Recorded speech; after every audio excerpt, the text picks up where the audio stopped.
Leituras do livro da Bíblia. Dando continuidade às leituras do livro da Bíblia, terminaremos o livro do profeta Daniel nos capítulos 12, capítulo 13 e capítulo 14. E daremos início à leitura do profeta Oséias no capítulo 1. Escutemo-nos e lemos juntos neste exato momento. Daniel 12. Os tempos do fim. Naquele tempo, surgirá Miguel, o grande chefe, o protetor dos filhos do seu povo. Será uma época de tal desolação, como jamais houve igual desde que as nações existem até aquele momento.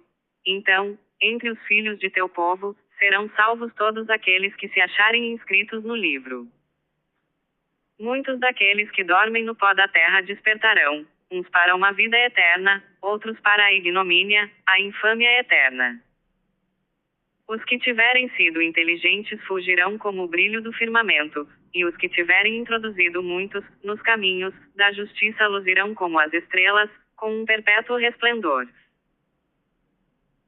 Quanto a ti, Daniel, guarda isso secreto, e conserva este livro lacrado até o tempo final. Muitos daqueles que a ele recorrerem verão aumentar seu conhecimento.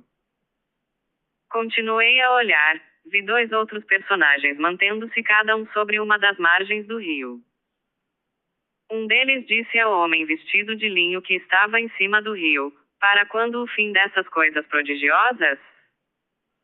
Então ouvi o homem vestido de linho, que estava em cima do rio, jurar, levantando para o céu sua mão esquerda bem como sua mão direita: pelo eterno vivo, será num tempo, tempos e na metade de um tempo, no momento em que a força do povo santo for inteiramente rompida, que todas estas coisas se cumprirão. Ouvi essas palavras, mas sem entendê-las. Meu senhor, perguntei, qual será a conclusão de tudo isso? Vamos, Daniel, respondeu. Muitos serão limpos, acrisolados e provados. Os ímpios agirão com perversidade, mas nenhum deles compreenderá, enquanto que os sábios compreenderão. Desde o tempo em que for suprimido o holocausto perpétuo e quando for estabelecida a abominação do devastador, transcorrerão 1290 dias. Feliz quem esperar e alcançar 1335 dias. Quanto a ti, vai até o fim, tu repousarás e te levantarás para receber tua parte de herança, no fim dos tempos. Daniel 13. Havia um homem chamado Joaquim, que habitava em Babilônia. Tinha desposado uma mulher chamada Susana, filha de Osias, de grande beleza e piedosa. Porque havia sido educada segundo a lei de Moisés por pais honestos.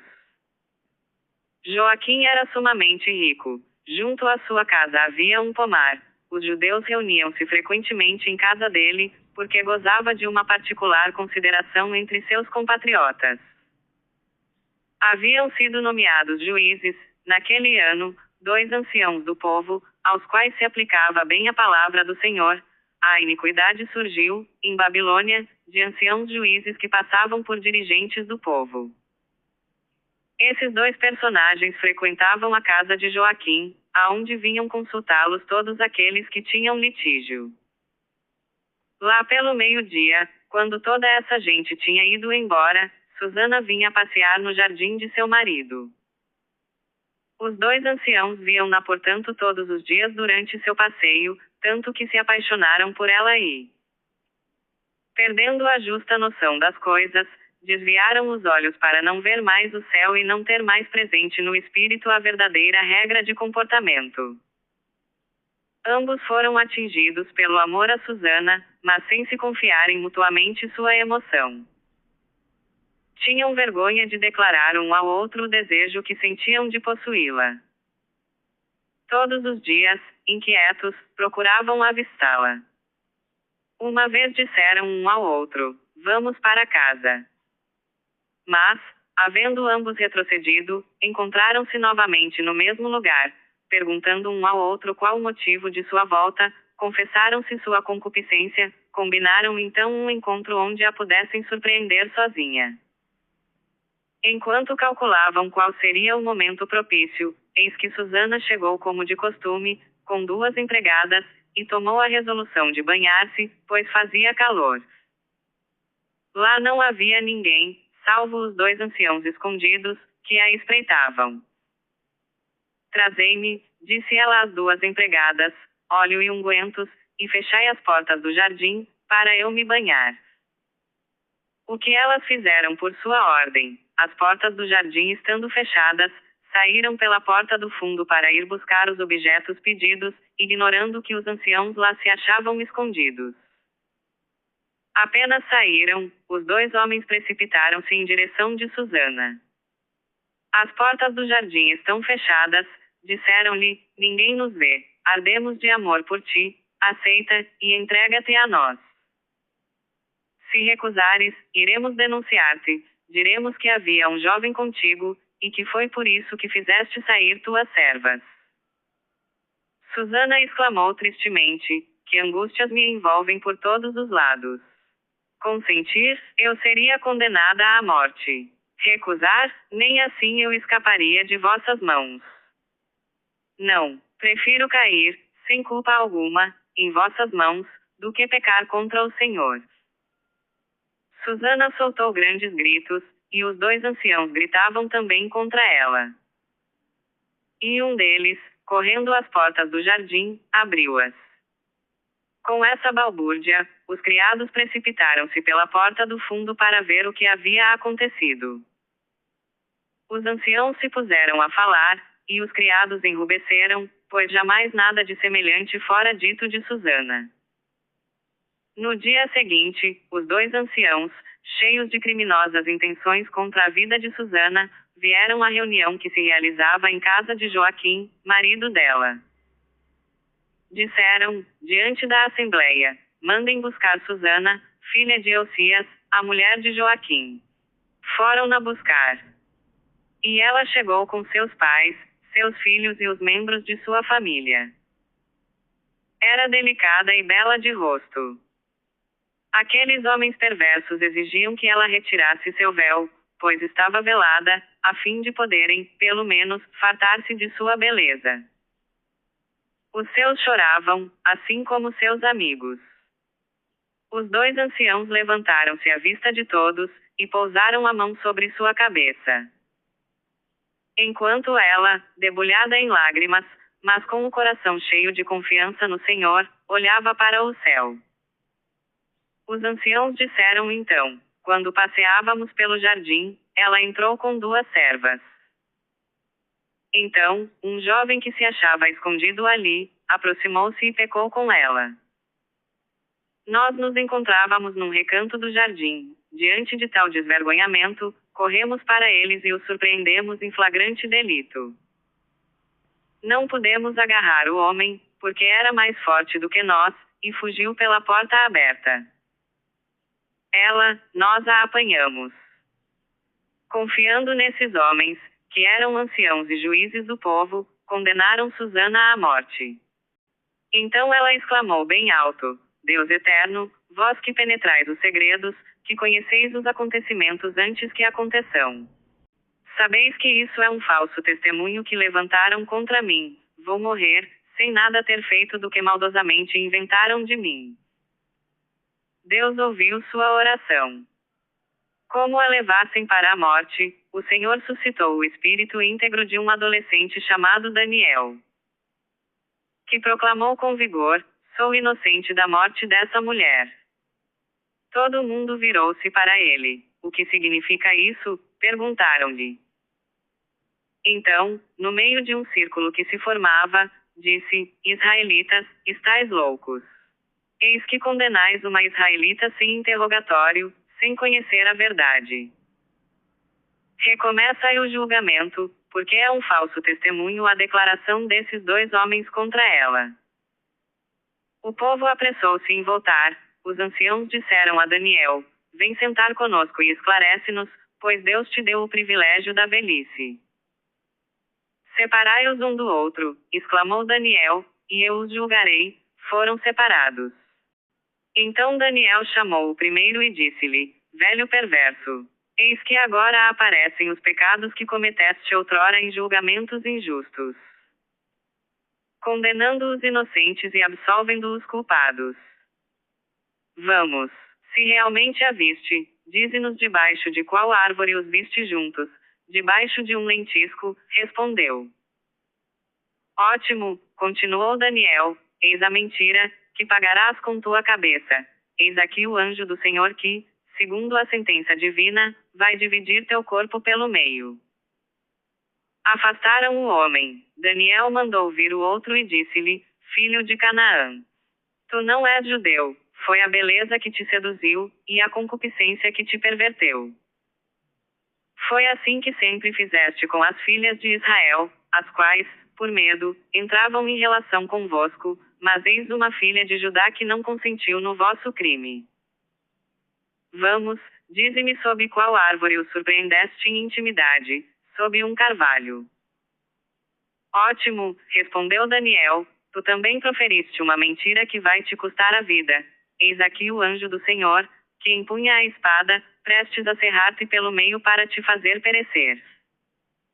Logo a assembleia se pôs a clamar ruidosamente e a bendizer a Deus por salvar aqueles que nele põem sua esperança.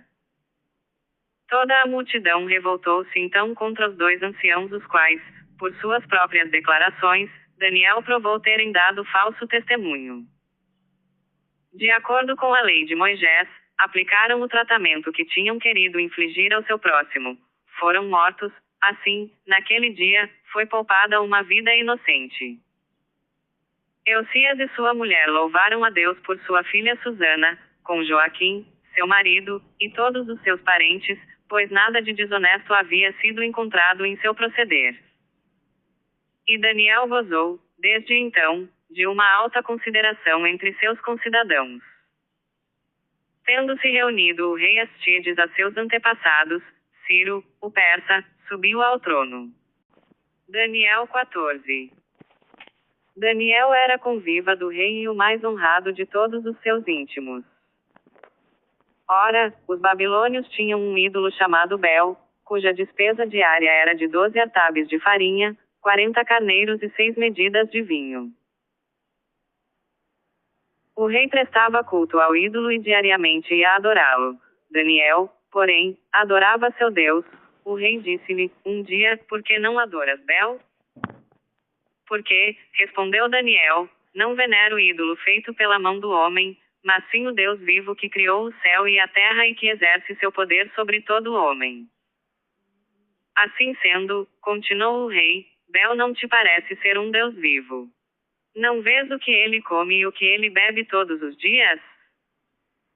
Daniel pôs-se a rir. Desengana-te, ó rei, disse ele, este Deus é de barro por dentro e de bronze por fora, e ele nunca comeu coisa alguma.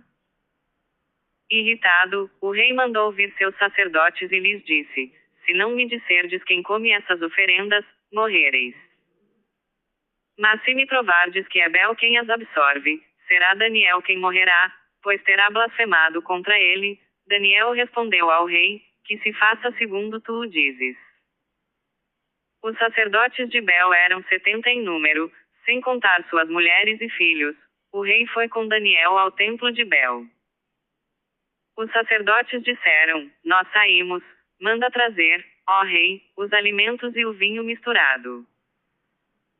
Se amanhã cedo, quando vieres ao templo, verificares que tudo não foi comido por Bel, nós morreremos. Tinham completa confiança, porque debaixo da mesa haviam feito uma abertura secreta, pela qual penetravam habitualmente para consumir as oferendas.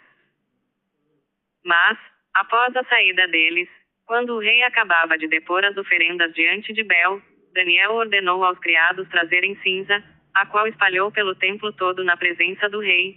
A seguir saíram, fecharam a porta e, depois de tê-la lacrado com o sinete real, retiraram-se.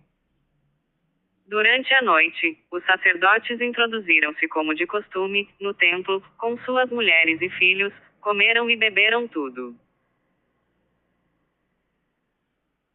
Ao amanhecer, o rei veio com Daniel. Os selos, disse, estão intactos, Daniel intactos, ó rei.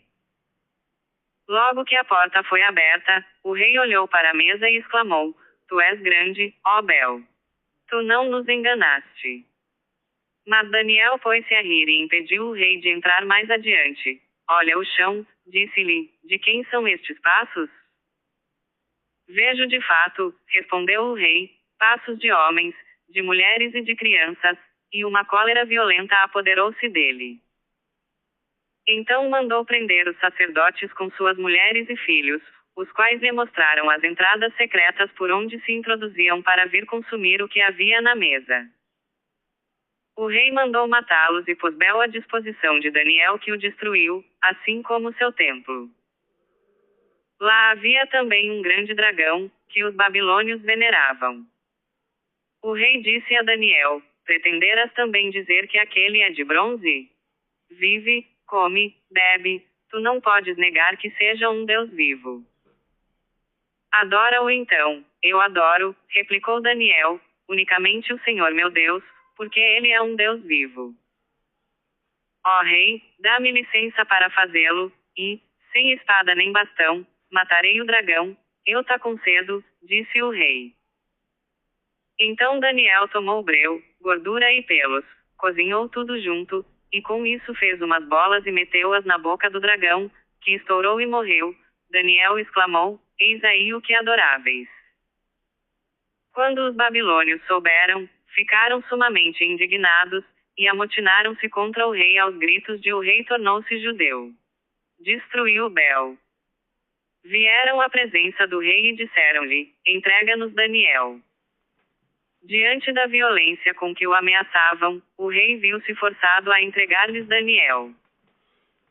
Que eles jogaram à cova dos leões, onde permaneceu 6 dias. Na cova havia 7 leões, aos quais davam cotidianamente 2 corpos humanos e 2 carneiros, porém, daquela vez, nada lhes foi distribuído, a fim de que devorassem Daniel. Ora, o profeta Abacuque vivia naquele tempo na Judéia, acabava de cozinhar um caldo e picava pão dentro dele numa panela, para levá-lo aos ceifadores no campo. Mas um anjo do Senhor disse-lhe, leva esta refeição à Babilônia, a Daniel, que se encontra na cova dos leões. Senhor, disse Abacuque, nunca vi Babilônia, e não conheço essa cova. Então o anjo, segurando-o pelo alto da cabeça, transportou-o pelos cabelos, num fôlego, até Babilônia, em cima da cova. Daniel, Daniel, chamou, toma a refeição que Deus te envia. E Daniel respondeu, ó Deus, vós pensastes em mim. Vós não abandonastes os que vos amam. Depois disso pôs-se a comer, enquanto o anjo do Senhor transportava de volta Abacuque a seu domicílio. Ao 7º dia veio o rei chorar Daniel. Ao acercar-se da cova, porém, olhou para dentro e aí avistou Daniel sentado. E bem alto exclamou, vós sois grande, Senhor, Deus de Daniel, não existe outro Deus além de vós. Mandou retirá-lo da cova dos leões e lá jogou todos aqueles que haviam tentado eliminá-lo, os quais foram imediatamente devorados, sob seus olhos. Então disse o rei, que todos os habitantes da terra reverenciem o Deus de Daniel, porque é um Salvador que opera sinais e prodígios em toda a terra, e salvou Daniel da cova dos leões. Ogeias 1. Palavra do Senhor dirigida a Ogeias, filho de Bieri, no tempo de Osias, de Joatã, de Acás e de Ezequias, reis de Judá, e no tempo de Jeroboão, filho de Joás, rei de Israel. A mulher e os filhos de Ogeias. Início da palavra do Senhor a Ogeias. Disse o Senhor a Ogeias, vai e desposa uma mulher dada ao adultério, e aceita filhos adulterinos, porque a nação procedeu mal para com o Senhor. Foi-se ele e desposou Gomer, filha de Diblaim, esta concebeu e deu-lhe um filho. O Senhor disse a Ogeias, chama o Jezrael, porque dentro em breve punirei a casa de Jeú pelos massacres de Jezrael, e porei fim à dinastia da casa de Israel. Naquele dia quebrarei o arco de Israel na planície de Jezrael. Ela concebeu de novo e deu à luz uma filha. O Senhor disse a Ogeias, chama-a Lo-Ruhama, porque não terei mais amor à casa de Israel, mas a exterminarei completamente. Amarei, entretanto, a casa de Judá e o salvarei pelo Senhor, seu Deus, não o salvarei pelo arco e pela espada e pela guerra, nem pelos cavalos e cavaleiros. Tendo desmamado Lo-Ruhama, concebeu de novo e deu à luz um filho. O Senhor disse: chama-o a mim, porque já não sois meu povo e eu não sou vosso Deus. Amanhã, dando continuidade às leituras do livro da Bíblia, no livro do profeta Oséias, nos capítulos 2, capítulo 3, capítulo 4 e capítulo 5. Paz e bênçãos a todos.